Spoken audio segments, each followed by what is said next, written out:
Ah oui, j'espère que bientôt on va voir le bout du tunnel.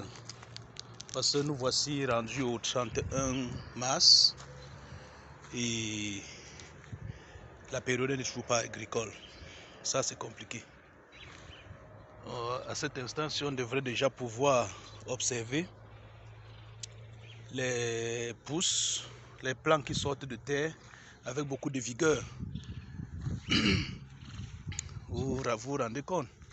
Me voici dans mon petit jardin de case. Le jardin de case, c'est cette petite parcelle qu'on fait autour de la maison où on produit différentes cultures, potagers, bref, toute une association de cultures. Me voici donc. Et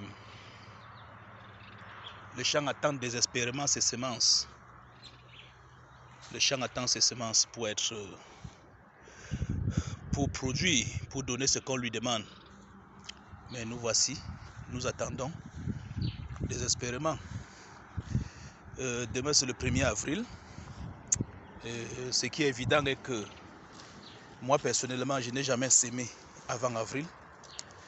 Et je crois que comme à l'accoutumée, cette année sera encore, ça va encore se présenter comme les années précédentes.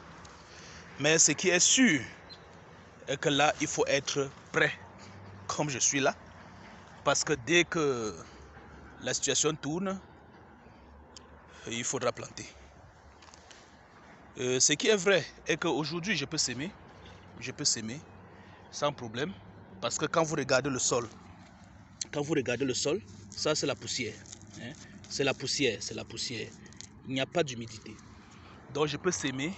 Mes graines vont rester dans le sol pour attendre les pluies et afin que la levée de la dormance puisse se faire et que les plantes et que le champ vive. Donc, vous savez, les graines, lorsqu'elles sont dans la poussière, sont mieux conservées que qu'à la maison. Parce que dans la poussière, personne ne peut venir là-bas les attaquer. Rien du tout. Or, si vous mettez les graines en terre, comme ceux qui l'ont fait dès que les pluies ont commencé, c'est vrai que ces pluies-là, contrairement aux années précédentes, étaient assez trompeuses. Parce que c'était un faux vrai départ. Ou plutôt, un vrai faux départ. Parce que les pluies ont été tellement assidues que n'importe qui aurait planté, mais malheureusement, malgré mes cris, malgré mes alertes, les gens n'ont pas compris, ils ont sémé.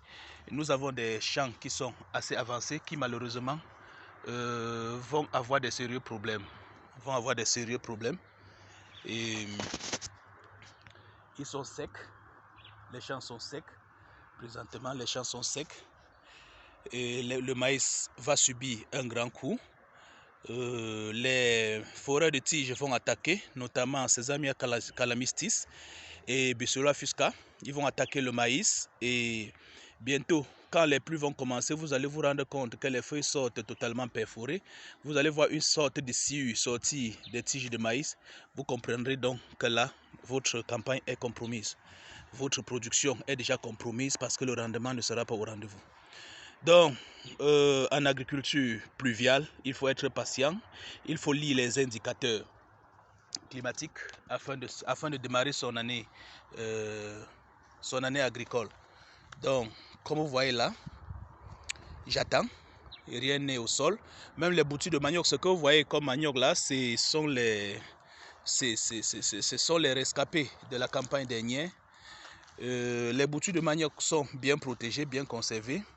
Ça commençait déjà à bourgeonner, mais je ne peux pas mettre au sol au risque de les voir pourrir. Vous voyez, je serai obligé de corriger le champ, corriger la propriété avant de s'aimer parce que vous voyez, il y a déjà les adventistes qui ont pris de l'avance. Il faudra corriger avant de s'aimer. Ce sont les aléas de l'agriculture. Allez, j'espère que vous n'êtes pas tombé dans le panneau et que vous avez un peu plus de chance. Ou alors que vous avez suffisamment de moyens pour lancer une agriculture irriguée en attendant que le ciel prenne le relais. Sinon, si nous sommes toujours dans l'agriculture pluviale, si nous regardons le ciel,